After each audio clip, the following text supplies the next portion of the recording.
عبد القدير خان العقل المدبر لأكبر شبكة تهريب نووية متهم بكونه أخطر رجل على هذه الأرض. إنه ممنوع من سرد قصته. هذا البرنامج يروي حكايته.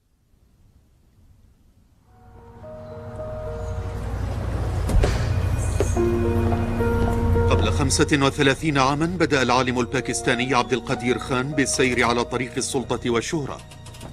حصل على عمل في أكبر شركة أبحاث ذرية في أوروبا، يورينكو، وسرعان ما حصل على ثقة زملائه. A.Q. Khan was obviously a very bright metallurgist. He was more than that. He was someone who was easy to get on with, and he was someone who we believed you could rely upon.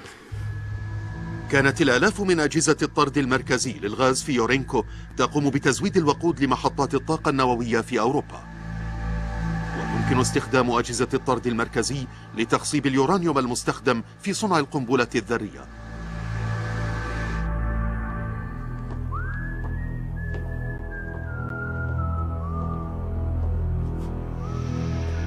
كان خان في مهمة تجسس لأجهزة الاستخبارات الباكستانية، وهو المعروف باسم كريم. تم منعه من الوصول إلى جميع المواد السرية، إلا أن الأمن كان مترهلا.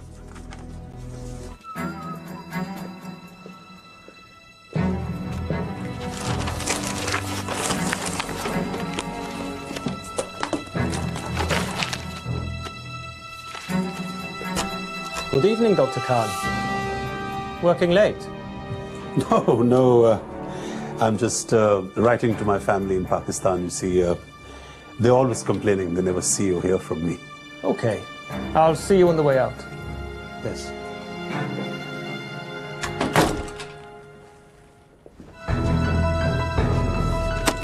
سافر خان إلى باكستان عام 1975 ولم تكن هناك أي شكوك تدور حوله. اصطحب معه زوجته الهولندية وابنتيهما. كتب إلى أصحاب العمل قائلا إنه يعاني من حمى صفراء ولم يرجع بعدها.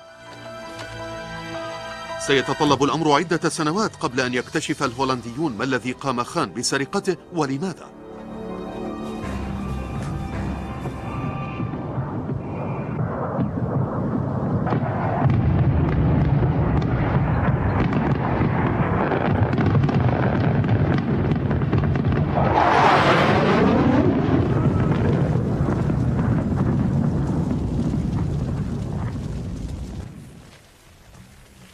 دولة باكستان اليافعة منيت مؤخرا بهزيمة أمام الهند.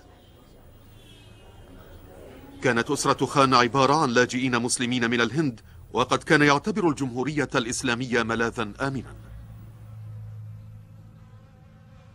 تعهد خان بألا تكون بلاده ذليلة مرة أخرى. A.Q. Khan was motivated by a fierce patriotism, fierce nationalism, a desire to defend his home country of Pakistan. And he saw delivering Pakistan the atomic bomb as a means to delivering Pakistan's security. That was his original motivation, protecting his own country.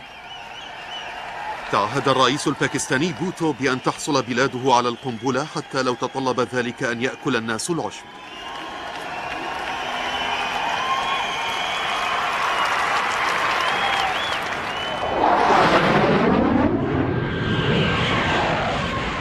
كان أسوأ كابوس للغرب. بدأ سباق التسلح النووي في هذه المنطقة من العالم. الحرب القادمة بين الهند وباكستان قد تؤدي إلى محرقة نووية ذات نتائج قد تؤثر على العالم.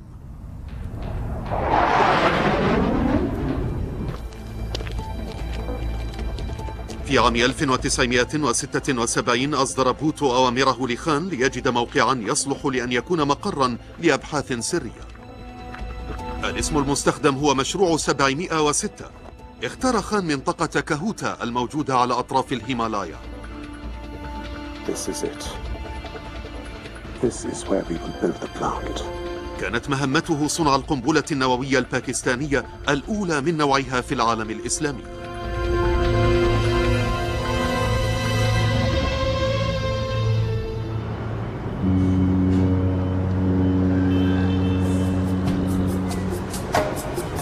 أخبر خان كاتب سيرته الذاتية كيف قام بتشييد مصنع كاهوتا من الصفر بالاعتماد على الموردين الأجانب. I took full advantage of the willingness of Western companies to do business and decided to buy from the open market. كان هناك الكثير ممن انتهزوا الأمر، والكثير من الذين يتطلعون إلى تحقيق الربح النووي، والذين يقومون باستغلال قوانين التصدير المتراخية مقابل الربح الوفير. They begged us to purchase their goods. We purchased whatever we required. When are you coming to Pakistan? كانت خطوته التالية صنع الوقود للقنبلة. كان خان بحاجة لتهريب قطع أجهزة الطرد المركزي من الغرب. قام عملاء خان بالاتصال برجل الأعمال الألماني غوتهارد ليرك. في هذا البرنامج أخذت جميع تحركات أعضاء شبكة خان من تقارير استخباراتية ووثائق قانونية. These are the details of what we require. It should not be a problem. We supply this technology to many customers. And will you have any problem with exporting these goods? No, this will not be an issue. We require no special permission from our government. معظم التكنولوجيا النووية ثنائية الاستخدام، فهي تستخدم لأهداف سلمية أو لصنع القنبلة، وهي نقطة كان خان قد استغلها. كانت هذه الصفقات تساوي مئات الآلاف من الدولارات لحساب شركة ليرك.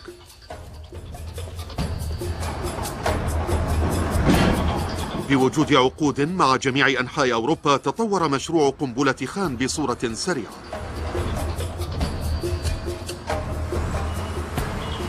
They were operating throughout Western Europe, to some degree in the Middle East. They had people all over the place. It involved a number of businessmen, friends of A.Q. Khan's from his days in Holland and Germany, and many, many others. You know, they would purchase things using false end users, multiple transshipment points to disguise the fact of the ultimate destination being Pakistan. A very sophisticated operation. في الثمانينيات من القرن العشرين قامت الاستخبارات الهولندية بإطلاق تحقيق بأمر خان، فأصدقاؤه السابقون في يورينكو أدركوا حجم خيانته. He took the drawings of at least 2 designs of centrifuge from the Netherlands. He took them together with the lists of European suppliers who he knew then he could go back to and very quickly get the necessary raw materials, components and equipment. في عام 1983 اتهم الهولنديون خان بالتجسس النووي، وقام خان بالدفاع عن نفسه أمام الصحافة. It was the most concerted and vicious campaign ever launched against anybody since the Second World War. I was presented as a fanatic Muslim devil. حكم الهولنديون على خان بالسجن لمدة 4 سنوات، ولكن في تحول غريب لمسار الأحداث لم تكن الأوراق القانونية ذات فائدة، وتمت تبرئة خان على أسس فنية، واستمر في تحديه للغرب. Whatever we achieved at Kahuta is purely due to our own hard work, 100% Pakistani effort, and no foreigner has helped us in any capacity. في حلول عام 1985 علمت الاستخبارات الغربية ماهية كاهوتا. تم تصنيف تقرير لوكالة الاستخبارات المركزية الأمريكية بالسري.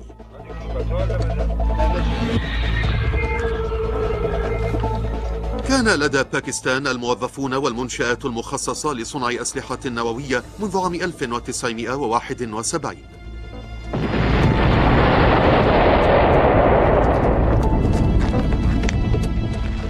هذه المصادر متعلقة بالتصميم وبصنع واختبار المتفجرات وأجزاء الأسلحة النووية. قام الغرب بالضغط على باكستان للتخلي عن برنامجها النووي، ولكن خان قام بالرد بكتابة رسالة صريحة للصحافة الألمانية. I would like to question this bloody holier-than-thou attitudes of the Americans and the British. These bastards are the God-appointed guardians of the world to stockpile hundreds of thousands of nuclear warheads and have the God-given authority to carry out explosions every month. And if we start a modest program, we are the Satans, the devils.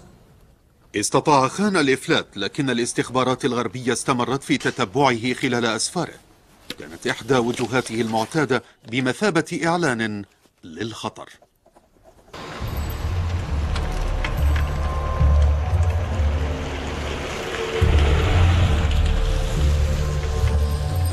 الصين. السلام عليكم. نيها. Very good to see you. سافر خان إلى هنا للحصول على تكنولوجيا القنبلة الذرية ليتمكن من صنع قنبلته.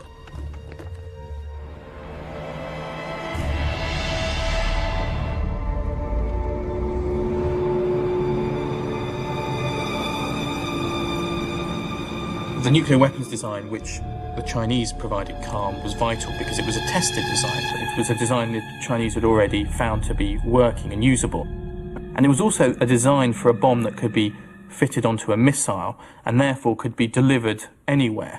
Khan was also working on missiles as well as nuclear fuel and now weapons design. So if you put that together, Khan really had everything you needed for a deliverable nuclear bomb. كان انقلابا استخباراتيا، ولكن إيقاف خان لم يعد أولوية. كانت أفغانستان في الثمانينيات من القرن العشرين ساحة لمعركة دموية للقوات السوفيتية الغازية والمقاومة الإسلامية.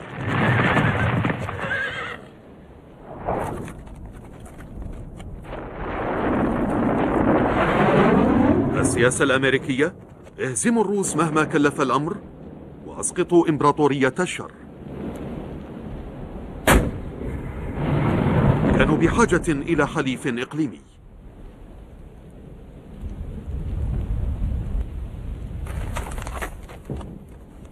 It's clear that during the 1980s, the U.S. was receiving some very troublesome information about Pakistan's nuclear weapons program. At the same time, of course, the U.S. was depending on Pakistan as a conduit of assistance to the Mujahideen in Afghanistan in the hope of evicting the Soviet Union from Afghanistan. So even though the U.S. was aware of a number of these activities, it was very reluctant to come down very hard on Pakistan. استفاد خان استفادة كاملة من تغير موقف باكستان. مع منتصف الثمانينيات من القرن العشرين كان على ثقة من أن شبكته بدأت تعمل في الولايات المتحدة الأمريكية. كان خان يسعى للحصول على أجهزة كمبيوتر لتحديث أجهزة الطرد المركزي لليورانيوم، ولكنها كانت خطوة بعيدة المنال.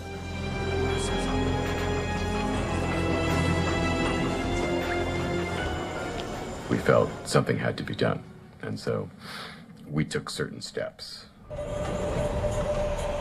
لم يعلم بيرفيز أن ما حدث كان مجرد تنبيه.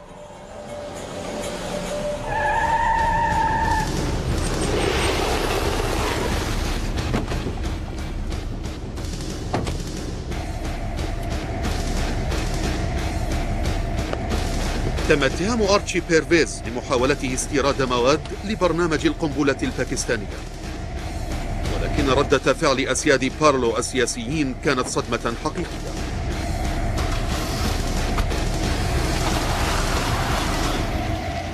The arrest caused a massive firestorm in Washington here.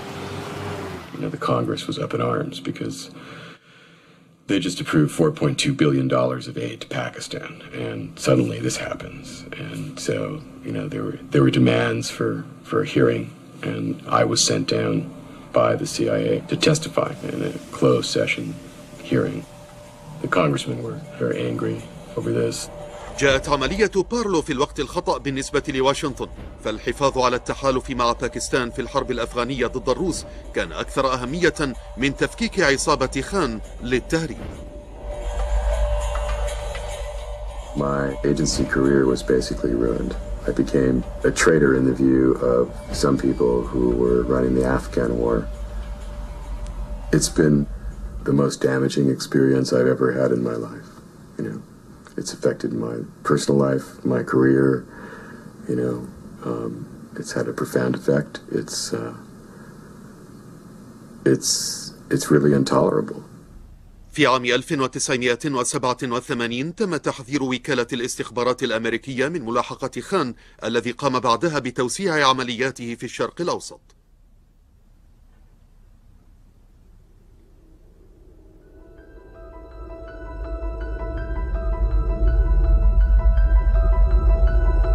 كان مقره في دبي وكانت طبيعة عمله متغيرة. كانت الشبكة توظف رجالا مهمين من أمثال طاهر عضو التحالف التجاري لبرامج الكمبيوتر. هذا الشاب السريلانكي الطموح كان يدير تجارة كمبيوتر محترمة تعرف باسم مجموعة SMB. We can guarantee on-time delivery and offer a full technical support. We would prefer a cash payment upfront, but you can pay by check. SMB computers. The cost. The cost would be in the region of, say, $75,000 US. Not a problem. Good to do business with you. Assalamu alaikum, beta. Assalamu alaikum. How are you? Very well. Welcome to Dubai. Thank you, thank you. طاهر الذي كان يوصف كثيرا بابن خان سيرتقي في الشبكة ليصبح الشخصية الرئيسية بعد خان نفسه.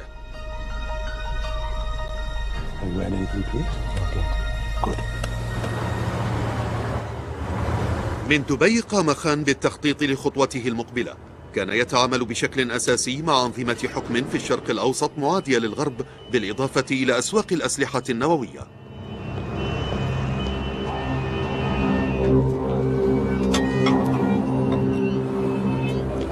Assalamu alaikum, Heinz. Assalamu alaikum. Please sit down. Said better. I would like you to meet a friend of mine, Mr. Heinz Mebus. رجل الأعمال الألماني هاينز ميبس كان قد باع التكنولوجيا لبرنامج القنبلة النووية في العراق. I thought it's very important that the two of you should meet because Heinz understands, well, perhaps more than anyone, the nature of our business. لم يفكر الغرب أنه يوجد لخان شركاء في دبي وهم الذين بالإضافة إلى الشراء يقومون بالبيع. كان فشلا مروعا للاستخبارات. In the 1980s, the US, the UK and other countries were watching the Khan network in terms of building Pakistan's own bomb. In the 1990s, Western intelligence agencies lost track of Khan. They really didn't appreciate what he was doing. They didn't understand that he'd made a shift from building Pakistan's own bomb to being a salesman. مرت سنوات قبل أن يحصل الغرب على أول دليل يثبت أن خان أصبح بائعا في هذا المجال. كان عليهم الانتظار حتى نهاية حرب الخليج الأولى عندما ذهب مفتشو الأمم المتحدة إلى العراق للتحقق من أسلحة الدمار الشامل الموجودة عند صدام، بما في ذلك مشروعه للقنبلة الذرية.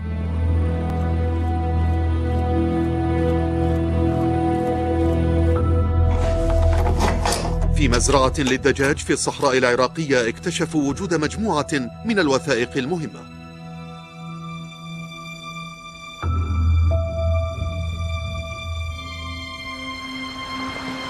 وكالة الطاقة الذرية في فيينا. كان تريفر إدواردز زميل خان السابق في يورينكو يعمل كمفتش للأسلحة. بصفتها سرية كانت وثائق مزرعة الدجاج تحتوي على مذكرة عن القنبلة الذرية. تكشف المذكرة أن جهاز الاستخبارات العراقي استلم عرضا من شبكة خان عام 1990. الدكتور عبد القدير خان مستعد لتزويدهم بمخططات مشروع القنبلة النووية ومواد من دول أوروبا الشرقية، بالإضافة إلى الشركة التي يمتلكها في دبي. المفارقة أن صدام رفض العرض لأنه كان يعتقد أنها مكيدة من وكالة الاستخبارات الأمريكية. في النهاية دمر الأمريكيون والبريطانيون نظام صدام، مدعين أنه كان يمتلك أسلحة دمار شامل.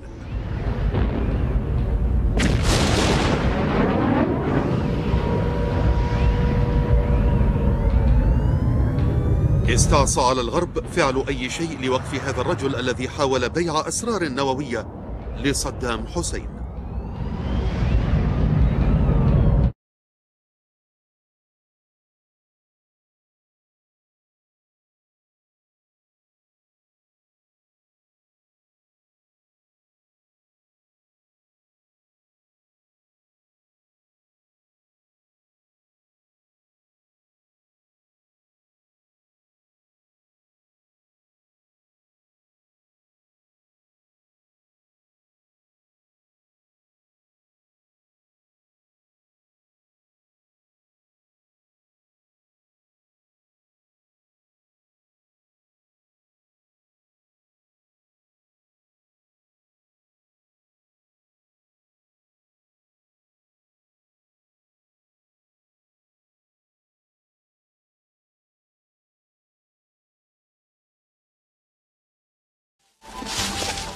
I think Khan was motivated by a mixture of greed and idealism. Greed was definitely there. He amassed a large amount of money, but he also did have wider ideological motivations.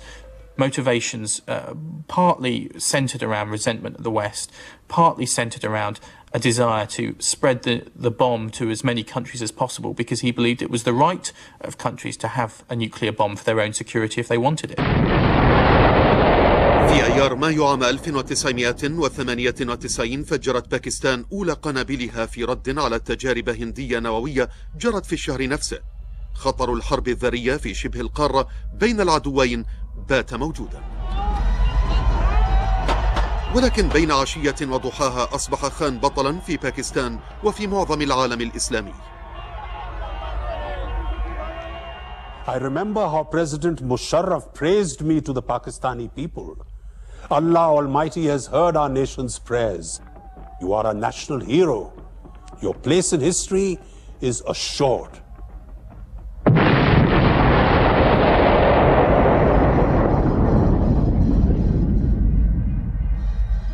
I think the ultimate event was the test in 1998.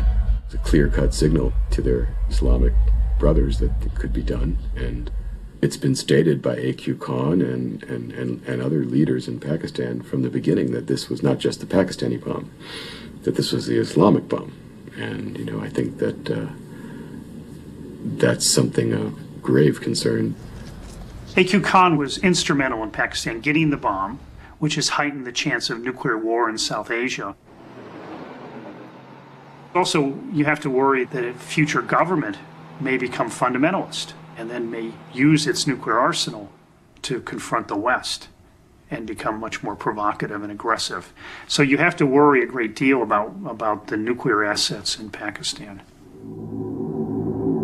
قامت مختبرات الأبحاث في كاهوتا بالبدء بالإعلان صراحة عن التكنولوجيا النووية في معارض السلاح الدولية، لكن لمن كان خان يبيع؟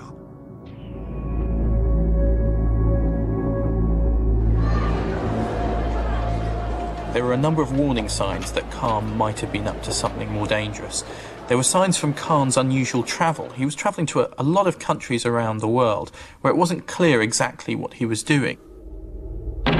من تلك البلدان كوريا الشمالية شيوعية، كانت تسعى لامتلاك أسلحة نووية.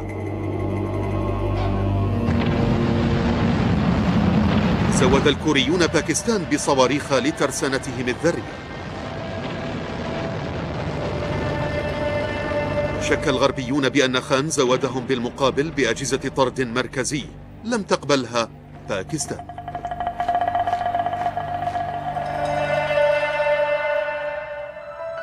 مع ازدياد القلق في أواخر التسعينيات من القرن العشرين، أصبحت مراقبة خان ذات أولوية قصوى. A joint task force was set up between MI6 and the CIA. It was agreed between the two sides that they'd share everything, but that it would be a very small team and that no one outside the teams would be told about what they were doing. ركزت فرقة العمل المشتركة على نشاطات خان في دبي والشرق الأوسط. عندها تم اكتشاف شيء مدهش. For a valued customer as yourself, I think it is important that we should meet in person. كانت شبكة خان تتعامل مع ألد أعداء الغرب العقيد القذافي. نظمت ليبيا هجمات ضد الغرب بما فيها حادثة لوكيربي التي تسببت في مقتل 270 شخصا. علم الفريق الاستخباراتي أن ليبيا أرادت أن تشتري مواد خاصة بالأسلحة النووية وشكت في أن خان كان مستعدا لبيعها، ولكن السؤال هو ماذا سيفعلون حيال هذا الأمر؟ We had to make a decision. Do we stop this activity or do we watch it longer in the hope of understanding it better so that when we moved against it we could take it out by the roots? And it was clearly the preference in Washington to watch it, track it better, and when we understand it better and feel we can eradicate it more completely, to take action only then.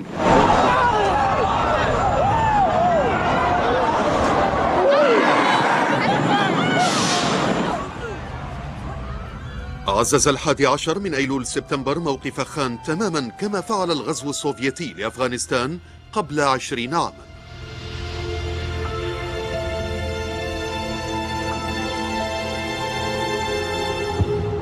September the 11th attacks hugely complicated and slowed down efforts to stop A.Q. Khan. That's because all of a sudden Pakistan was a very important ally for the United States. The US needed Pakistan's help in going after Al-Qaeda and going after Osama bin Laden. Now that was a problem in dealing with A.Q. Khan, because to deal with Khan you needed to put pressure on Pakistan, and doing that was very difficult because of Khan's status as a national hero. قام الأمريكيون بالضغط على باكستان لكبح خان وتم تحذيره من معاملاته. استمر في بيع تكنولوجيا قنبلة باكستان الذرية.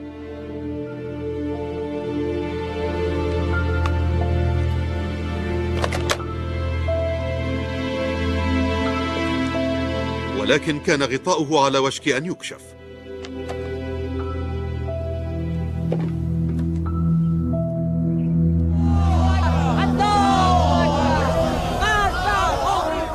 كانت لدى إيران الجمهورية الإسلامية بالإضافة إلى دول أخرى شرق أوسطية طموحات نووية.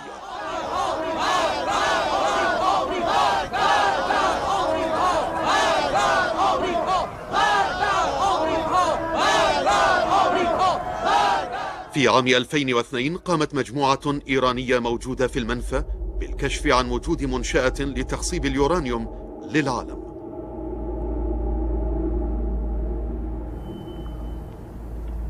بعد 6 أشهر من المفاوضات السياسية المكثفة تمكن مفتشو الأمم المتحدة من الوصول إلى إيران. بدأوا تحقيقاتهم. توجهوا فورا إلى ناتانز. تم أخذ مفتشي الأسلحة إلى غرفة اجتماعات حيث تم تقديم تفاصيل برنامج التخصيب لهم. ادعى الإيرانيون أنه لا يوجد لديهم ما يخفونه. He said that we have developed this all by ourselves. We have used certainly all public information which was available. The project had lasted 5 years and basically used internet, etc. And that's what you see. And this is a genuine Iranian centrifuge. I went into the pilot plants. I also went into the workshops. Now, in the workshops, they had a model of a centrifuge which they said was an indigenous design of centrifuge. However, when I walked into the room, I recognized it within 10 seconds as the Dutch design of centrifuge that I had known in the 1970s. It was based upon the technology acquired by A.Q. Khan from when he was in the Netherlands. سادت الشكوك بأن الإيرانيين لا يقولون الحقيقة عن المصدر الذي حصلوا منه على تكنولوجيا الطرد المركزي، لذا قام المفتشون بزيارة مواقع أخرى. ادعى الإيرانيون أن هذا كان مصنعا قديما، ولكن التحقيقات كشفت المزيد. There were boxes and cartons piled up against the windows and piled up against the doors, and very strangely the janitor could not find the keys for these buildings. And we realized that some parts of the building had been totally renovated. So all the ventilation system had been taken out, new nice tile floors and walls were in place.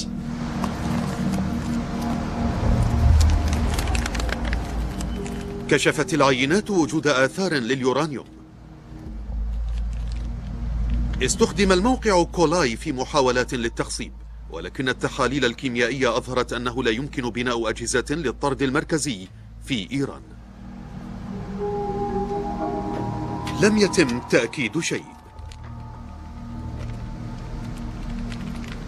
Then they had to do a hard choice. Either stick to their previous explanations and just say, we don't know where it comes from, or you come with the explanation. And they decided to go for explanation. And then the story started to unravel, because then they said that actually it was not entirely genuine. We had got technology from abroad. ما أدهش المفتشين أن الإيرانيين قاموا بالاعتراف. عقدوا سلسلة من الاجتماعات مع شبكة خان منذ 16 عاما في دبي عام 1987. حضر الاجتماع عام 1987 3 من المقربين من خان: طاهر، وعمه محمد فاروق، ورجل الأعمال الألماني هاينز ميباس.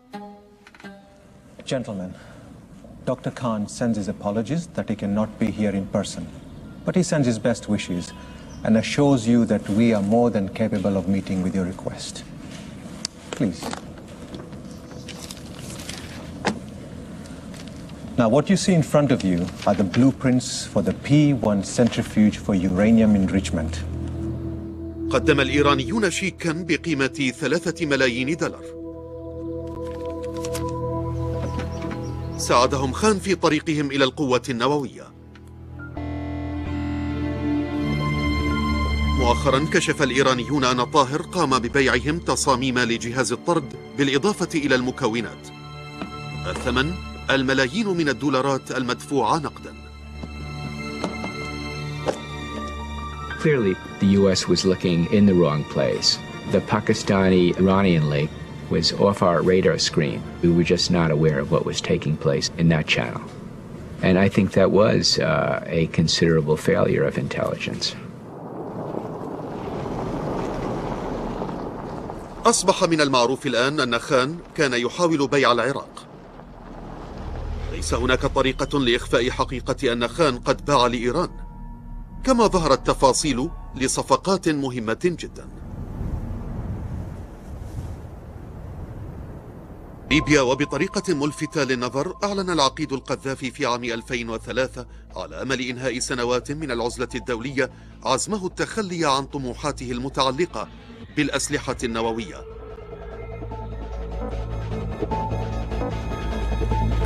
تلت ذلك أشهر من المحادثات السرية، ولكن العملية المشتركة للمخابرات الأمريكية والبريطانية كانت قد قررت إيقاف خان إلى الأبد.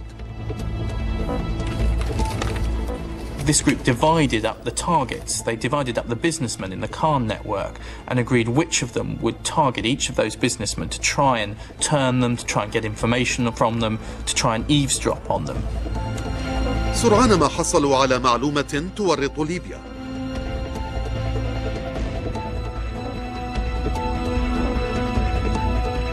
علم العملاء أن شركة هندسية ماليزية اسمها سكومي قد منحت عقدا قيمته $13 مليون من قبل طاهر، وتم إخبار المصنع أن المعدات المتخصصة كانت لصناعة النفط في الشرق الأوسط. اعتقدت سكومي أن هذه هي القضية. لكن أشرف المهندس السويسري إيرستينر على المشروع، وهو ابن أحد شركاء خان والذي قام بتوريد حاجات كاهوتا في الثمانينيات من القرن العشرين.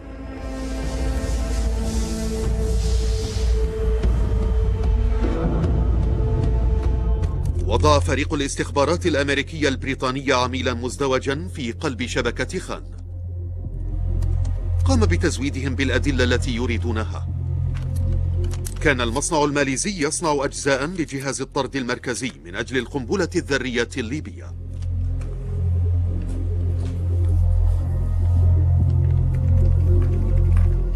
في عام 2003 قدم المصدر نفسه معلومات قيمة. توجهت سفينة الحاويات المعروفة باسم BBC الصين من دبي إلى ليبيا. انتهزوا الفرصة للتحرك ضد خان بتحويل السفينة إلى إيطاليا.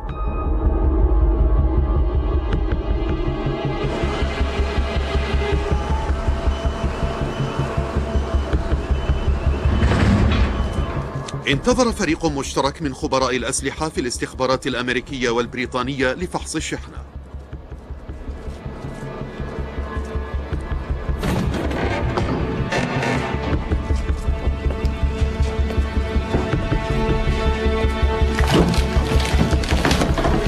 في الداخل توجد أجزاء من أجهزة الطرد المخصصة لليبيا، بعضها من المصنع الماليزي وأخرى من مصنع خان المعروف بكاهوتا.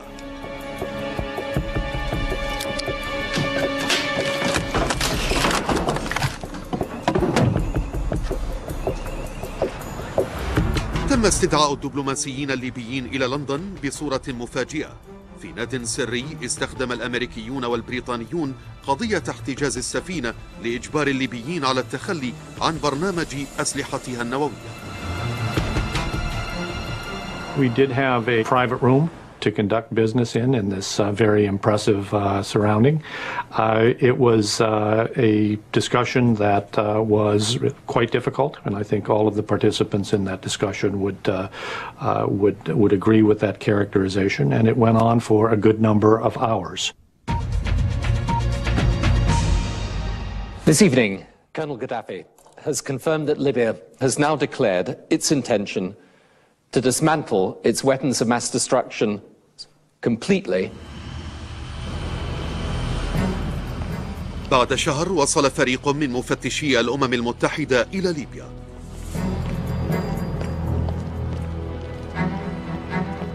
They told very frankly that they had contacts with Dr. A.Q. Khan in terms of getting the technology and the meetings mid-1990s. So we got a very good start.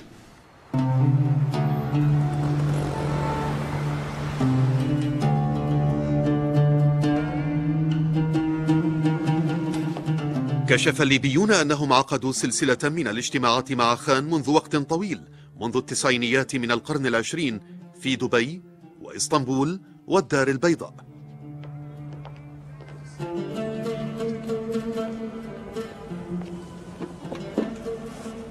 You're asking for a lot. Are you saying it's not possible? Of course it is possible. You've come to the right people. There is no reason why what has been achieved in my country should also not be possible in yours. Inshallah. شملت المفاوضات شراء كل ما هو مطلوب لبناء برنامج للأسلحة النووية. وصلت الكلفة إلى 100 مليون دولار في أكبر صفقة تعقدها شبكة خان. Of course, we will pay. كانت هذه أكبر صفقة معروفة لخان. Good to do business with you. شكرا. شكرا. في رحلة ليبيا تم أخذ المفتشين إلى مكان سري في ضواحي طرابلس.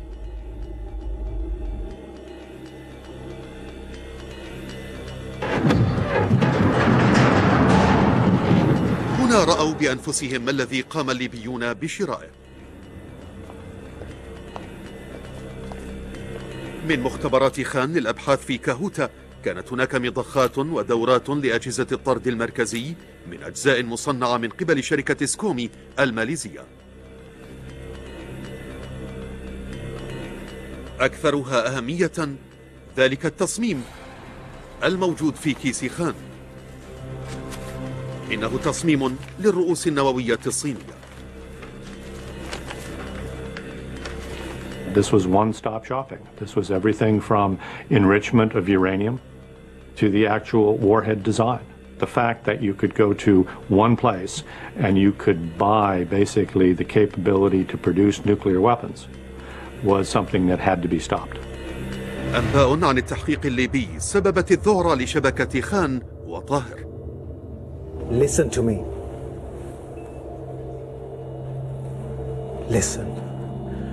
Now, it is vitally important that you destroy everything relating to Libya. Yes, all the documents, all the emails, everything.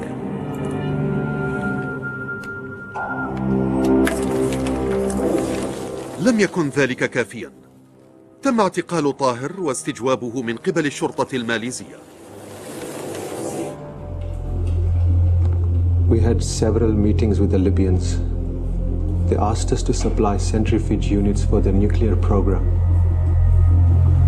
Some came directly from Pakistan by air.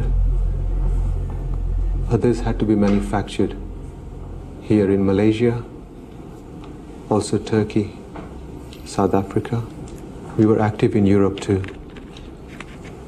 I arranged for all the components to be shipped through Dubai and also handled the finances. بعد اعترافه تم سجن طاهر في ماليزيا ولا يزال هناك.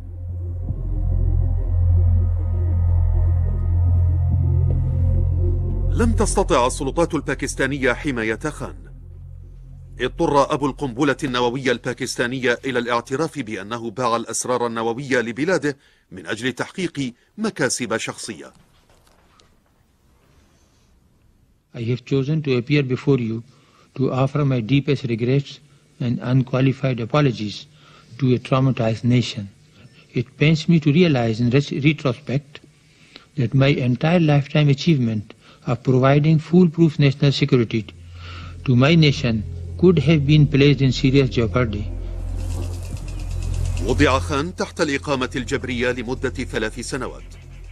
تصر الحكومة الباكستانية على أن خان تصرف لوحده وبدون علمها في بيع التكنولوجيا النووية لليبيا وإيران وكوريا الشمالية، ولكنها أنكرت أن هذا ساعد كوريا الشمالية مؤخرا في التجارب النووية. The problem is, I don't think that the Pakistani authorities have turned over all the information they have. Iran is claiming that it bought just a certain amount of equipment from AQ Khan and nothing more. It would be good to hear from AQ Khan whether they're telling the truth. تبقى ناتانز اليوم في مركز الأزمة الدبلوماسية حول برنامج إيران النووي. مع قرب الانتهاء من بنائها تحتوي ناتانز على 50,000 جهاز طرد مركزي تكفي لتخصيب اليورانيوم لبرنامج أسلحة.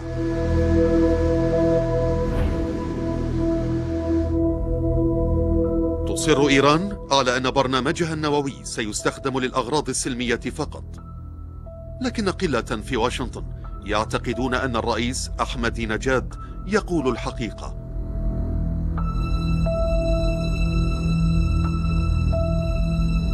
Iran aggressively pursues these weapons and exports terror, while an unelected few repress the Iranian people's hope for freedom. It's very dangerous if Iran gets the bomb. And let me just add, if there had been no AQ Khan, we would not have a crisis now. Iran would not have been able to make progress on building gas centrifuges without the assistance of AQ Khan and his associates. The blame for this crisis really should rest squarely with Khan.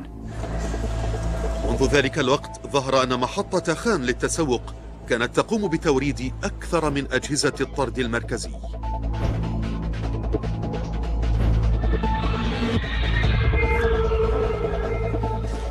In late 2005, IAEA inspectors are looking through some documents.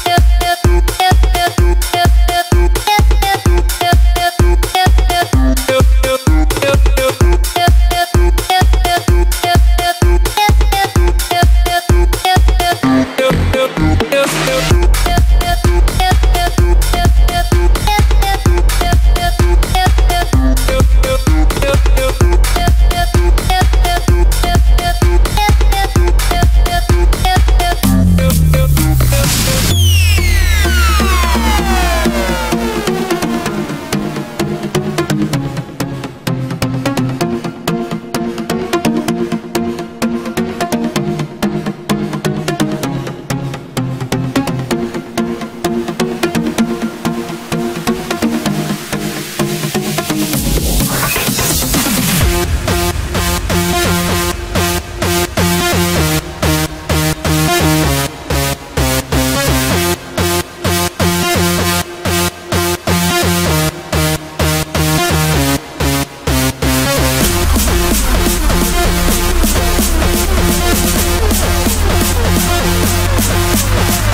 Jump in the air like Superman.